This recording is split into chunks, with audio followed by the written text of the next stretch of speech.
பண்ண காத்தடிக்கல கண்ணு பாத்துட்டு வைக்க முடியும் உளுந்துருமோண்டு போய் இழுத்து பிடிச்சி நிக்கணும் இப்படியே காத்தடிக்கி பிடிச்சி இழுத்து நிக்கணும் ஏதாச்சும் ஒண்ணு 10வது குறைக்கு அவன் ஒருத்தன் வந்தாலே நம்மளுக்கு பேச முடியல மாப்பிள்ள திடீர்னு அவன் கூட்டாளி எப்படிலாம் கூட்டிட்டு வந்துடுறானா கூட்டாளியா ஆமா தேங்காய் வந்துருவாங்களோ தேங்காய் வந்து உட்காந்து எதுக்கு மாஸ்டர் அங்க வர்றாங்க வைக்கலாம் சாய்ங்கிறது நம்ம கால விழுந்துறேன் ஆமா சரி கூட்டம் வந்து சாயா போடுறோம் சாய் வந்து போட்டு வச்சிருவான் அதோட அந்த ஒரு மேடை மாதிரி செஞ்சு வச்சிருக்காங்க அதுல உட்காந்து இருப்பாங்க அதெல்லாம் உட்காந்து எல்லாம் போட்டுக்கிட்டு வச்சுட்டு செட்டிங்ஸ் பண்ணி எல்லாம் வச்சிருக்கையில வந்து காவாங்க குடிச்சுக்கிட்டு இவங்க 5 பேத்துக்கும் பேச தெரியும் தானே 5 பேத்துக்கு பேச தெரியும் எனக்கு பேச தெரியாது ஆமா இப்ப இந்த 5 பேத்துக்கு நான் தான் ஊருகா எப்படி ஒருத்தன் என்னையே கூப்பிட்டு கேக்குறது எனக்கு தான் தெரியலையே இப்ப எனக்கு கேள்வியே புரியாது என்னடா பேசவே எனக்கு தெரியல திருப்பி என்னைய கூப்பிடுறது பேசுறது அப்புறம் அவங்கள சிரிச்சுக்கிறது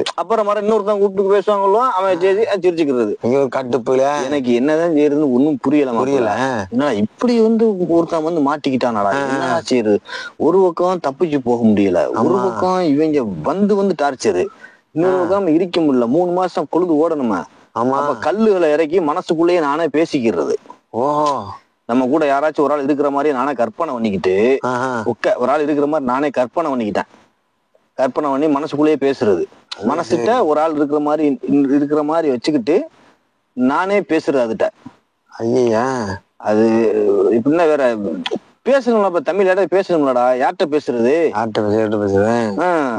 அம்மோன்னு நிக்கிறேன் யாராச்சும் அக்கம் பக்கத்துல யாராச்சும் தெரிஞ்சா கொண்டாலாச்சும் ஓரளவுக்கு பரவாயில்ல ஆமா அப்ப 1-2 பேர் அந்த டயத்துல பாரு அந்த குளிர் காலத்துல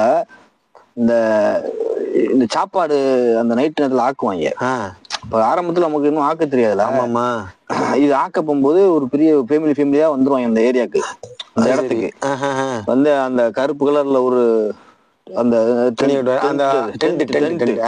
வெள்ளை கலரு ஒரு டென்ட் கருப்பு ஃபுல்லா ஆம்பளைகளுக்கு ஓஹோ வெள்ளை டென்ட் ஃபுல்லா பொம்பளைகளுக்கு இப்படி கணக்குங்க 2 விதமா பொழுது என்னடா என்ன புரியல நீ என்ன கான்செப்ட்ல வளர்றாங்களோ புரியல இந்த டென்ட் மெயின்டைன் பண்றது இருக்குதா மாப்பிள்ள இது இதை விட மன உளைச்சலா இருக்குடா அந்த டென்ட் அது எப்படி தெரியுமா டென்ட் அடிச்சு கீழே அந்த ஆணி மாதிரி அடிச்சிருப்பாங்க ஆமா ஒரு ரோப்ப கட்டி அடிச்சிருக்கீங்க பெரிய கிளாம்பா இருக்குமே வெளியே இந்த ஒரு ஆணி மாதிரி அடிச்சு இறக்கி புடிச்சிட்டு இருக்கிறவன இது வெயிட்டான காத்து அடிச்சா நம்ம பிச்சுட்டு போய் விழுந்துறேன் இது விழுந்துச்சுன்னா அவங்களுக்குள்ள வந்து ஒரு இது மாதிரியா கௌரவ குறைச்சலா போயிருமா அதுக்கு வந்து நம்மள மாணவரையா திட்டுவாங்க திட்டுறதுல பாதி நம்மளுக்கு புரியாதுன்னு வச்சுக்கிற மாதிரி தான் திட்டுறது நமக்கு தெரியும்ல அது தெரியுமா அந்த மன உளைச்சல இருக்கு மாப்பிள்ள இதை வேற மெயின்டைன் பண்ணணும் காத்தடிக்கல கண்ணு பாத்துட்டு வைக்க முடியும் உளுந்துருமோண்டு போய் இழுத்து பிடிச்சி நிக்கணும் இப்படியே காத்தடிக்கி பிடிச்சி இழுத்து நிக்கணும் ஏதாச்சும் 1-2 இருந்தா பரவாயில்ல வெள்ளையில ஒரு 3 இருக்கேன்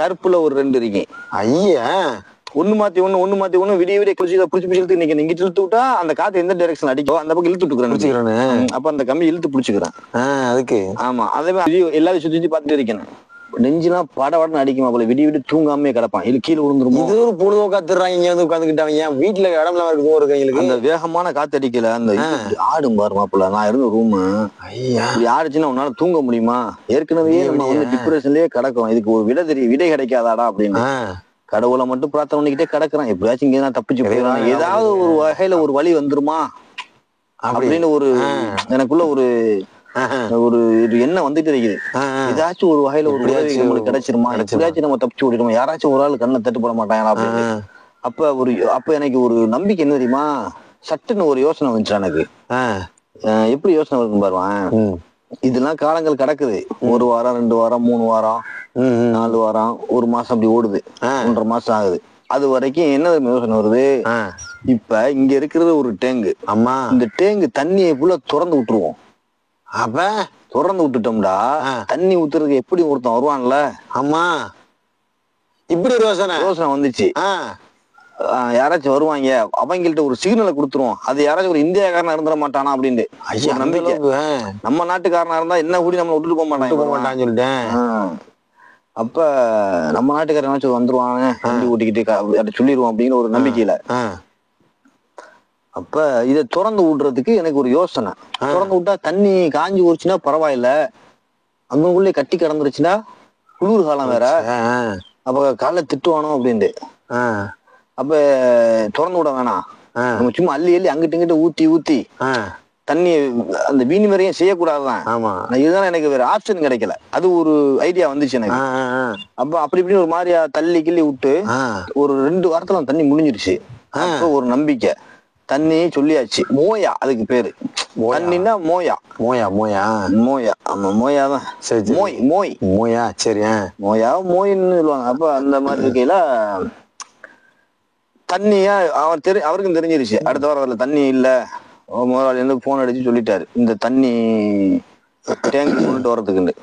அப்ப அவர் சொல்றாப்ல எப்படின்னா, அந்த அந்த இதுல எழுதி காட்டலாம் ஒரு மாதிரியா 5:30ன்னா 5:30 மோய் இப்படி செய்கையில ஒரு மாதிரியா செய்கையில நான் விளங்கிக்கிட்டேன். சரி 5:30 மணிக்கு வருவான்னு சொல்றானோ அப்படின்னு சொல்லிட்டேன். அப்ப நான் அந்த வழி மேல விழி வச்சு உட்காந்துருக்கிறேன். காலையில நைட்டா தெரியல, இவன் சொல்லிட்டு போகையிலேயே அந்த நைட்டு போயிட்டான். நாளைக்கு சாயந்தரம் வரும்னு சொன்னான் தண்ணி. ராத்திரி எல்லாம் இருந்துட்டு இந்த சாப்பாடுலாம் சமைச்சு சாப்பிட்டுட்டு பூவெல்லாம் இது பண்ணி முடிச்சுட்டு காலையில கிளம்பிட்டேன். சாயந்தரம் தண்ணி வரும்னு. ஆமா. அப்ப நான் ராத்திரியே பேக் பண்ணிட்டேன், ஏன் வேலைய ஆரம்பிச்சிட்டேன். வர்ற லாரியில தண்ணியை பிடிக்கிறோம், அந்த லாரியில ஏறி ஓடி சொல்லிட்டேன். சரியா? அப்ப அந்த லாரினா தண்ணி லாரி மாப்பிள்ள, பாலைவனத்துல லோரி வருதுடா. அவ்வளவு பெரிய மண்ணு இன்னுமா இருக்குது, அதுல லாரி வருது, தண்ணி லோடோட வருது. அது சரி. அப்ப வந்துருச்சு தண்ணி லாரி வந்து. பார்த்தா எங்க வரு, நான் எல்லாம் ஜாமான் எல்லாம் பேக் பண்ணி ரெடி வச்சுக்கிறேன். இப்படி பார்த்தா நம்ம நாட்டுக்காரங்க வந்து வாங்குற ஒரு நம்பிக்கை எனக்கு இருந்துச்சு. டிரைவர் நம்மளால இருப்பாங்க, யாராச்சும் ஒருத்தர் வந்துருவாங்க. எப்படி நம்ம நாட்டுக்காரனை விட்டு ஓட மாட்டாங்கல்ல சுச்சுவேஷன் அந்த டயத்துல. கண்டிப்பா இல்ல இவங்களால காப்பாற்ற முடியல, போய் எங்கேயாவது ஒரு இன்ஃபார்ம் பண்ணுவாங்க பாரு. ஆமா, இந்த மாதிரி ஒரு அந்த ஒரு நினைப்புல நம்பிக்கையில இருந்தானா.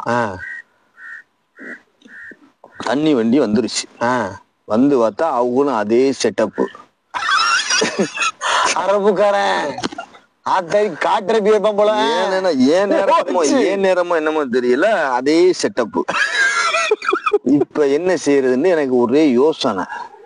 ஐயோ இப்படி இவன்ட்ட இப்ப ஏதாச்சும் எனக்கு பேச தெரிஞ்சாலாவது அவன்கிட்டயாச்சும் சொல்லி கிளம்பி போய் ரோட்ல போறான்னு. இவனு சொந்தக்காரன் நினைச்சதப்ப கடைசி அப்படிதான் ஆயிடுச்சு கதை. சொல்லிட்டியப்ப பேக்க எல்லாம் தண்ணி எல்லாம் புடிச்சிட்டு அவன் அரபில என்னமோ சொல்லிக்கிட்டு இருக்கிறான். நான் அப்படியே அந்த அது என்னது மலை இது என்னமோ சொல்லுவாங்க பிராணி அப்படி நின்றுக்கு இருக்கிறான். அவனையே பாத்துக்கிட்டு அவனுக்கு விளங்கிருச்சு. ஆக அவனுக்கு மொழி தெரியாது போலன்னு தெரிஞ்சுக்கிட்டு அப்ப வந்து ஏதாச்சும் வேணுமான்னு கேக்குறான். ஏதாச்சும் வேணுமாண்டா அவன் அந்த போன் பேசுற கார்டு வச்சிருப்பாங்க அதிகமா எல்லாருமா.